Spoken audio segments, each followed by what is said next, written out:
tenemos a una voz autorizada para hablar sobre la situación bastante, bueno, muy compleja con respecto a lo que está sucediendo en las últimas horas, ¿no? Con estos jueces federales que han participado en una reunión que pareciera ser que no correspondía. Lo tenemos al aire al ministro de la Corte Suprema de la provincia de Santa Fe, el doctor Daniel Herbeta. Gracias, doctor, por estar con nosotros en la Voz de Rosario. No, al contrario, un saludo a toda la audiencia. Bueno, como siempre, predispuesto para poder hablar de estos temas. Bueno, como estudiantes, ¿no? Digo, yo particularmente, pero también en la mesa hay abogados, abogadas, asombrados por esta situación, doctor, porque bueno, no nos deja de escapar, que bueno, que capaz que sabíamos, pero hoy se pudo leer Telegram, WhatsApp, de una situación, digo, muy difícil desde el punto de vista democrático.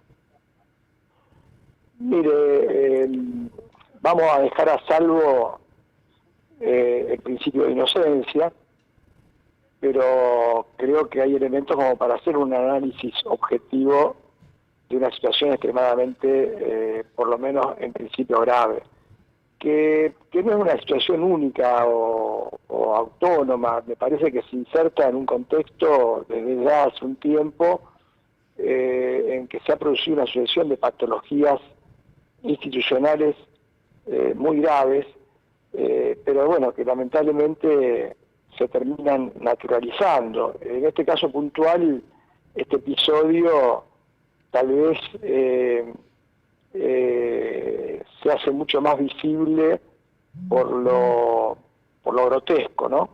De modo que sí, es para preocuparse mucho, porque de confirmarse estas hipótesis, obviamente se estaría confirmando un proceso de deterioro institucional que obviamente lo que hace es bajar la calidad de la democracia y conspirar contra toda una ingeniería institucional que surge de la Constitución. Por eso está bien que los abogados, que los jueces nos ocupemos de estos temas, porque estas cuestiones tienen que ver con la República, estas cuestiones tienen que ver con la democracia, estas cuestiones tienen que ver con la independencia del Poder Judicial y también tienen que ver con el problema de la concentración mediática, que es un tema que hoy no puede pasar desapercibido en el mundo que vivimos y en el contexto, digamos, que estamos atravesando.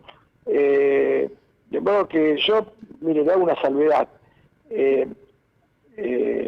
No estoy de acuerdo o no voy a justificar la obtención o la intromisión ilegal de ninguna evidencia o de ningún chat o de ninguna conversación, pero es que producido el hecho, lo que surge de esa intromisión ilegal compromete el interés público, compromete el interés republicano, compromete la independencia de los poderes y por lo tanto sin duda habilita a que se haga una investigación. Sería de esperar incluso que los propios protagonistas dieran una rápida y clara, digamos, respuesta, una respuesta contundente respecto de toda esta situación que se está ventilando. Pero entre tanto, y más allá de la cadena nacional, creo que cualquier fiscal debería ya promover una investigación y obviamente el Consejo de la Magistratura hacer lo suyo. Esto por un lado. Por otro lado, me parece que, bueno, que estamos atravesando una situación institucional muy delicada en el país. Y nosotros, las personas que tenemos compromiso con el derecho, cualquiera sea el rol que ocupemos, no podemos seguir silenciando y quedándonos callados. Yo quiero escuchar a los colegios de abogados, quiero escuchar a las asociaciones de magistrados, quiero escuchar a los profesores de Derecho Penal. Hasta ahora, mire, he escuchado al presidente de la Casación Federal, el doctor Alejandro Slócar. He visto un tuit muy positivo del decano de la Facultad de Derecho de la Universidad Austral de Buenos Aires sobre la ética judicial y sobre la necesidad que la ciudadanía tiene de una rápida explicación por parte de las personas involucradas y de un rápido esclarecimiento de esta cuestión, pero me parece que tienen que sumarse más voces. Bueno, el sindicato de la Universidad de Buenos Aires ha hecho un planteo en la Facultad de Derecho, porque algunas de estas personas ocupan cargos académicos, yo los conozco incluso personalmente, y la verdad es que lo lamento desde la perspectiva personal, y quiero pensar, y ojalá que esto fuera todo incierto, pero también uno ve de que si el presidente de la Nación hace una cadena nacional, por lo menos el viaje está confirmado. No solamente doctor, no solamente el viaje, sino todo el entramado y todo el armado que hicieron para disimular esa reunión, porque quisieron armar un aparateco, quisieron crear otro mundo. Mire, en ese sentido me parecieron también muy delicadas las declaraciones de la periodista de la Nación. Porque exactamente, dijo, yo las dejé de lado porque me parecieron mentirosas. Claro, pero la periodista de la Nación prácticamente se convierte en una prueba autónoma, le diría confirmatoria, de la hipótesis que se denuncia. Yo la he escuchado hace media hora y bueno, obviamente ella reconoce de que se comunicaron con ella, reconoce quién se comunicó, le reconoce la voz, y que aparte pretendían que ella fuera una vocera no voluntaria de una hipótesis que no era la hipótesis que ella consideraba real, de manera que acá estamos en presencia de un testimonio gravitante. Estamos hablando de una periodista de la Nación que está prácticamente, y por fuera de la obtención, digamos, de estas comunicaciones o de la intromisión, de manera independiente, está aportando elementos. Pero bueno, yo creo que también hay que comprometerse, me da la impresión, yo pongo mucho el acento en esto, nosotros, además de jueces, muchos enseñamos en la Facultad de Derecho. A veces eso yo quería ir, doctor, porque la otra vez cuando tuve la oportunidad y la noticia de acceso a los derechos se masificó y llegó a todas las redes, también la vicepresidenta de la Nación subió la nota en la cual usted explicaba punto por punto, una claridad académica sin igual, ¿no? Con una calidad superior. Digo, acá usted me enseñó en la facultad, usted fue profesor mío y de muchos de los que estamos acá presentes. Y usted nos enseñó que el juez es imparcial e independiente. Y digo, con todo esto no pareciera ser que para estos jueces y fiscales y hasta para el propio secretario ministro de Seguridad de Cava no existe. Bueno, justamente creo que ahí estamos. Mire, yo no sé si es una coincidencia, ¿no? Pero qué oportuna que fue o qué premonitoria que fue la carta que el Papa Francisco le dirigió al presidente de la Asociación de Profesores de Derecho Penal.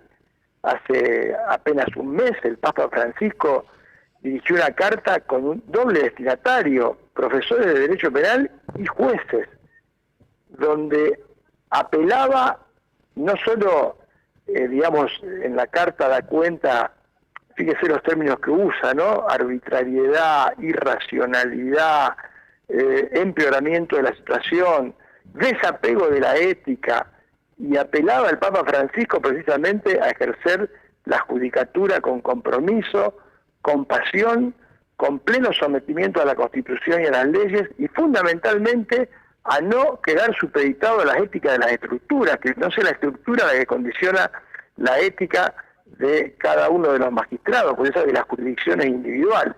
Bueno, el Papa manda esta carta que tuvo alguna difusión, no la que merecería por la importancia y por el contenido, y bueno, a un mes de esa carta nos encontramos con esta situación puntual, ¿no? Verdaderamente qué vigente la palabra del Papa, y bueno, qué vigente la necesidad de comprometernos todos los que tenemos cargos de responsabilidad institucional y los que tenemos también responsabilidades en nuestras universidades. Por eso yo apelo, a ver, defender la independencia del Poder Judicial es defender la democracia y es defender la división de poderes. Bueno, yo no sé, si un abogado no tiene compromiso con esto, la verdad que yo no digo que nadie tome posición, pero lo mínimo que uno puede escuchar es que el tema sea se exija el esclarecimiento y eventualmente se deslinden las responsabilidades. Es lo mínimo que uno debería esperar escuchar de asociaciones gremiales de abogados, de jueces, de profesores de derecho, etcétera, etcétera. Sí, doctor, digo, porque yo pienso, digo, tenemos la universidad, particularmente la Facultad de Derecho, tenemos las asociaciones de magistrados, las asociaciones de esto, los colegios de la abogacía, tenemos un montón, pero todos se callan frente a esto. Es tan grande el blindaje mediático que hay hoy en día, que pareciera que el que sale a hablar y digamos, a defender la democracia es kirchnerista o es de un partido o es y en realidad no, digamos, estamos defendiendo lo que debería. La democracia. Exacto. Bueno, a ver, hay gente que tiene una obsesión patológica con la letra K, pero esta dinámica del odio y por lo tanto de la dialéctica amigo-enemigo, donde el amigo es de este lado y el enemigo es un K, bueno, es una dialéctica que, si bien nace en el derecho romano, tuvo su máxima elaboración política en la época del nazismo, a través de Carl Schmitt. Por lo tanto, son recursos muy viejos, incluso son anteriores, fíjese en nuestra enseñanza de la escuela clásica, la escuela positiva, ¿no? Enrico Ferri, cuando llamaba a todos los que no pensaban como ellos, los llamaba los clásicos, no en un sentido excelso, sino en un sentido peyorativo. O sea, si no estás conmigo, vos sos del pensamiento anticuado, viejo, pasado de moda. Bueno, este esquema es muy simplista, pero bueno, hay que tener alguna limitación intelectiva para poder admitir un esquema de esta naturaleza. Acá estamos hablando de hechos, no de relatos. Acá estamos hablando de hechos concretos, no de posicionamientos políticos partidarios. Acá estamos hablando de política institucional, no de política partidaria. Acá estamos hablando de democracia y de república y de Estado de Derecho. No estamos hablando de otra cosa. Entonces, si los profesores de Derecho no quieren hablar de esto, si los abogados no quieren hablar de esto y los jueces no quieren hablar de esto, la verdad que estamos en una situación bastante crítica, ¿no? Porque terminan hablando los periodistas o los opinadores o... Claro, terminan hablando como en el juicio, a ver, no quiero volver sobre este tema, pero como en el juicio de vialidad, que yo he escuchado periodistas que no sé dónde estudiaron derecho penal, procesal penal y constitucional. Bueno, lo más grave que he escuchado también constitucionalistas, ¿no? He escuchado barbaridades, pero barbaridades que no resisten el más mínimo análisis. Verdaderamente son, o se trata de personas ignorantes o se trata de personas que tienen o responden a la funcionalidad de algún objetivo, ¿no? Pero por eso digo que todos debemos comprometernos, porque si no, cada uno, digamos, se queda en la comodidad de su trabajo. Yo tengo un muy buen sueldo, como el resto de los jueces de nuestra provincia. Para mí es más cómodo ir todos los días al tribunal, como voy, sacar la sentencia, volver a mi casa y no comprometerme.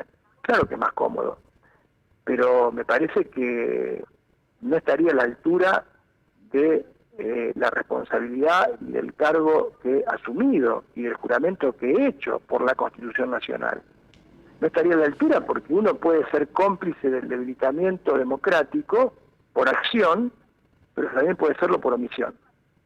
Entonces, hay momentos en la vida en donde el silencio, en donde el esconderse, hablando del lago escondido...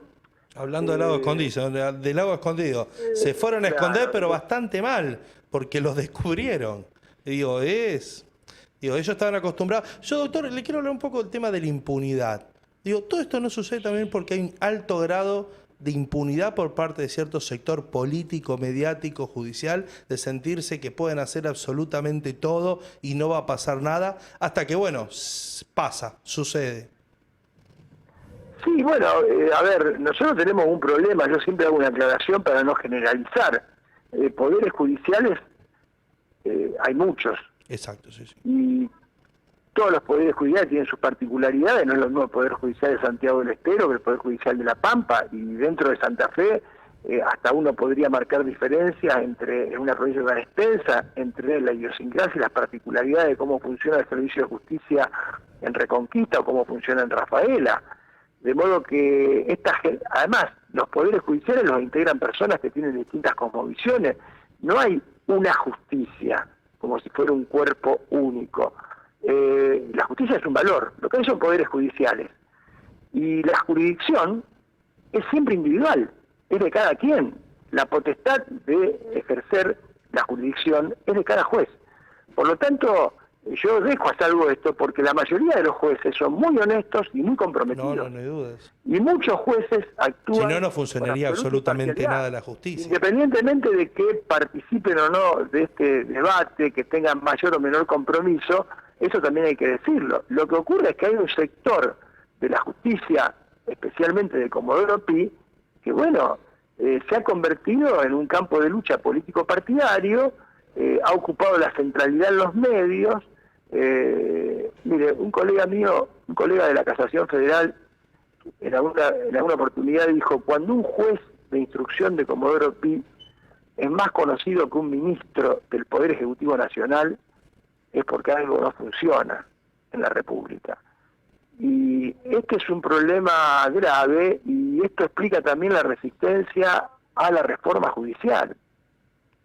Sí. Explica claramente la resistencia a la reforma judicial. El gobierno anterior, que a fuerza de ser sincero hay que decirlo, el gobierno anterior, el ministro de Justicia quería implementar la reforma y tuvo que modificar la ley de implementación para que se implemente gradualmente, empezando por la provincia de Jujuy, en el nivel federal hablo, ¿no? De modo que nunca llega a Comodoro Pi.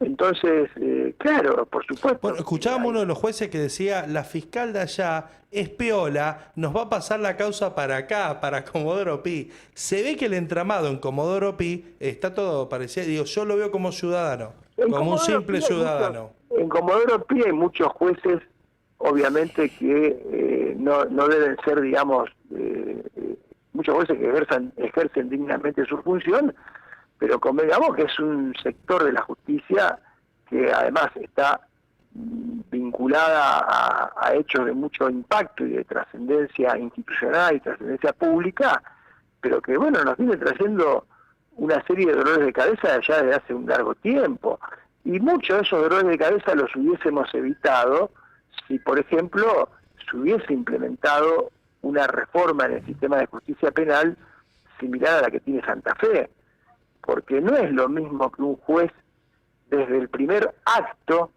del proceso, el acto de formulación de cargos, tenga que ir de cuerpo entero a la audiencia, con las partes presentes, con los periodistas presentes y con el público presente, en una audiencia pública y oral. No es lo mismo que estar en un departamento, como juez de instrucción en Comodoro Pi, con un montón de empleados, trabajando prácticamente en secreto. Tomando mates. Sí, los famosos mates de los fiscales.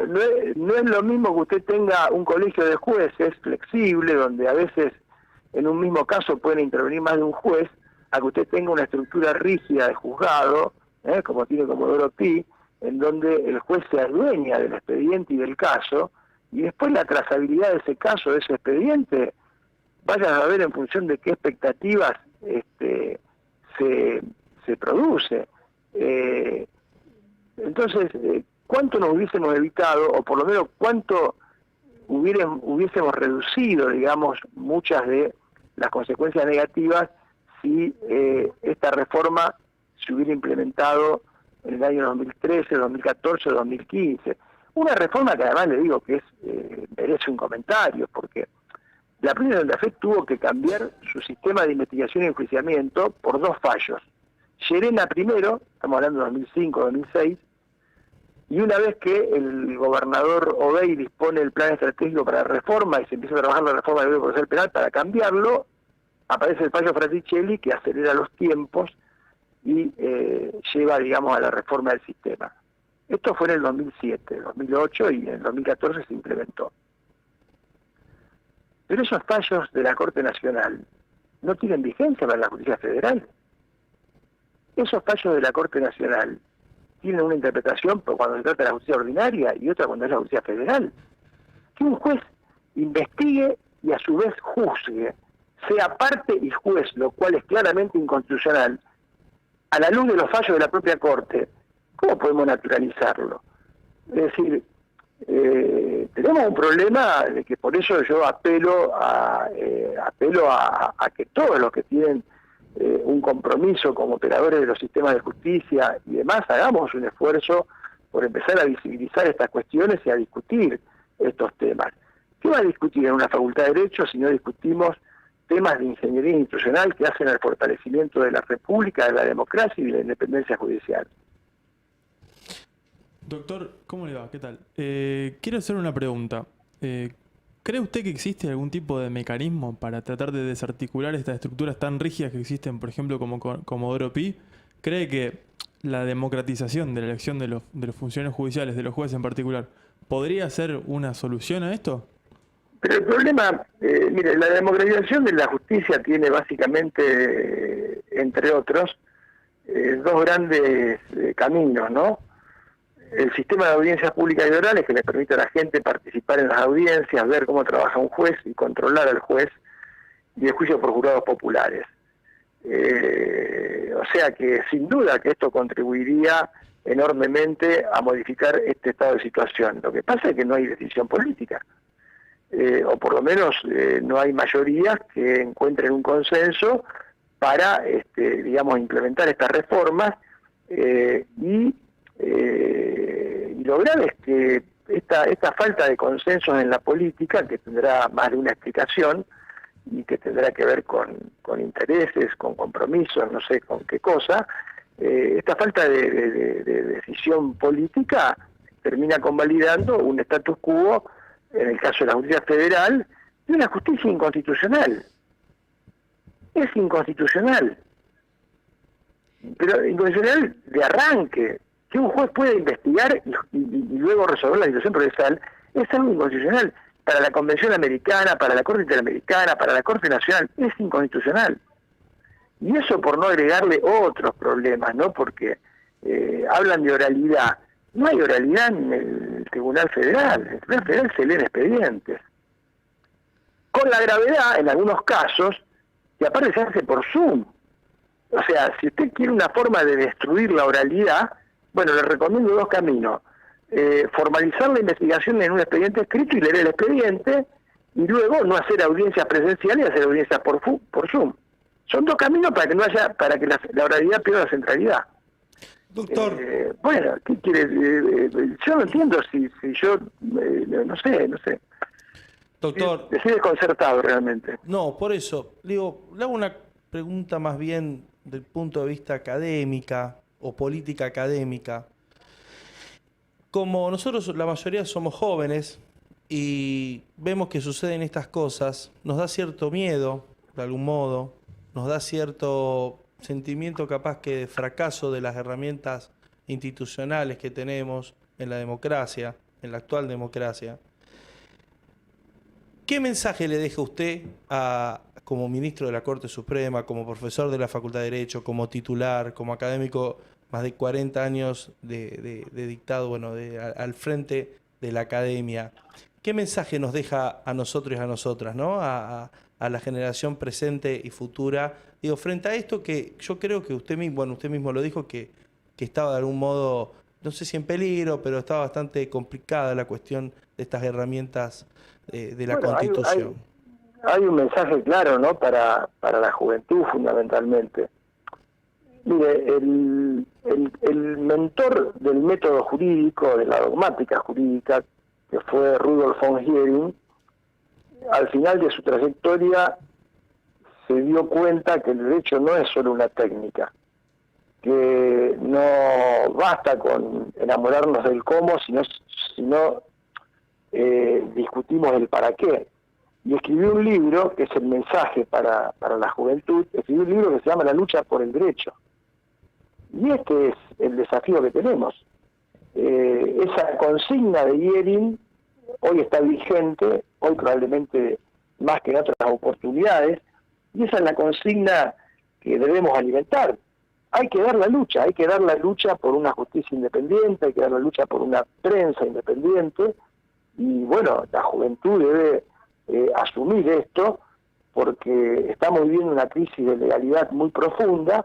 Yo creo que estamos casi tocando piso, y es necesario de que todos nos comprometamos para tratar de salir adelante. Doctor, quiero agradecerle como siempre, pero en este caso No, por favor. particular, digo, no solamente la entrevista, nosotros varias veces lo hemos invitado a nuestro programa Acceso a los Derechos, pero sino también el momento, porque usted no escapa. Digo, hoy lo llamé, lo invité, hoy temprano, me dijo que sí, se le complicó, digo, salimos por radio, por teléfono, no escapa, digo, porque no solamente, digo, es ministro de la Corte Suprema de Justicia de la Provincia de Santa Fe, es docente de nuestra casa de estudio, tiene 40 años de docencia, pero también tiene una cuestión, que está comprometido con la Constitución Nacional, y eso falta muchas veces en funcionarios. Así que bueno, esos valores, esos principios que usted tiene, a mí me gustaría que muchísimos jueces y muchísimas juezas lo tengan. Bueno, muchas gracias.